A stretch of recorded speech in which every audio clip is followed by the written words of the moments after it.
নমস্কাৰ আজি তোমালোকক এটি নতুন বিষয় এটা লৈ আহিছোঁ যেটো বিষয় আমাৰ পোহৰৰ প্ৰতিফলন আৰু প্ৰতিসৰণ তোমালোকে মুখস্থ কৰা প্ৰতিফলন কি প্ৰতিসৰণ কি মানে ইয়াৰ কাৰণে কি টিএলএম হ'ব আমাৰ শিক্ষকসকলৰ হয়তো চিন্তা কৰে টিএলএম কি ব্যৱহাৰ কৰিম কেনেদৰে ল'ৰা-ছোৱালীক বুজালে ভাল পাব তাৰ কাৰণে একো প্ৰয়োজন নাই আপোনালোকে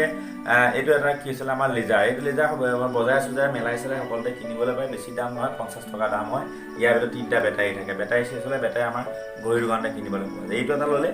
আৰু আপোনালোকে ডেটলৰ এটা সাইজৰ এটা বটল ল'ব কিয় এইটো সুবিধা হয় আমাৰ প্লাষ্টিকৰ বা আইনাৰ বটল ল'লে আৰু এই পানীখিনি কি কৰিলে আপোনালোকে কি কয় অকণমান মানে কলডিয় কৰি পেলালে ইয়াত ধৰক পানীখিনি অকণমান ডেটল বা কিবা অকণমান দি পেলাই কলডিয় কৰি দিলে তাৰপিছত এই ওপৰৰ এই অংশটো কি কৰিলে আপোনাৰ খুলি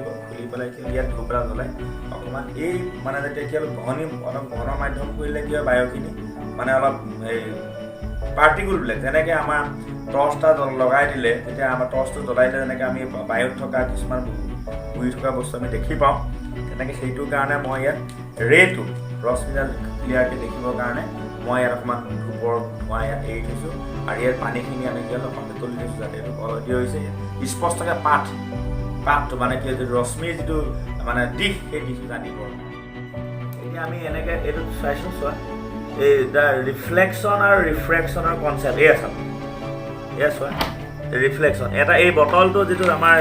বটলটো যিটো ড্ৰ আহিছে এইটো সেই লাইনটো হৈছে কি হ'ল ৰিফ্লেকশ্যন অফ লাইট তাৰমানে পানীত পোহৰ পৰাৰ লগে লগে সি আপুনি আকৌ কি হ'ল এটা 90 ডিগ্ৰী 90 ডিগ্ৰী এংগুল কৰি পেলাই সি ওপৰলৈ আকৌ গুচি আহে যেনে আমাৰ লেজাৰৰ পৰা যিটো ৰে ওলাইছে ৰে কৈছে ইনচিডেণ্ট ৰে তাৰমানে কি হৈছে আপতিত ৰশ্মি আৰু এই আপতিত ৰশ্মি ঘনতৰ মাধ্যম পানীত পৰাৰ লগে লগে 90 ডিগ্ৰী কৰি পেলাই ৰিফ্লেকশ্যন হৈছে প্ৰতিফলিত ৰশ্মি গৈ পেলাই সেই মোৰ মানে সেইটো লাগিছে টেমাটোত ড্ৰপ হৈছে আৰু এই ঘনতৰ লঘুতৰ মাধ্যম ঘনতৰ মাধ্যমলৈ যোৱাৰ কাৰণে ইয়াৰ কি হ'ল ইয়াৰ ডাইৰেকশ্যনটো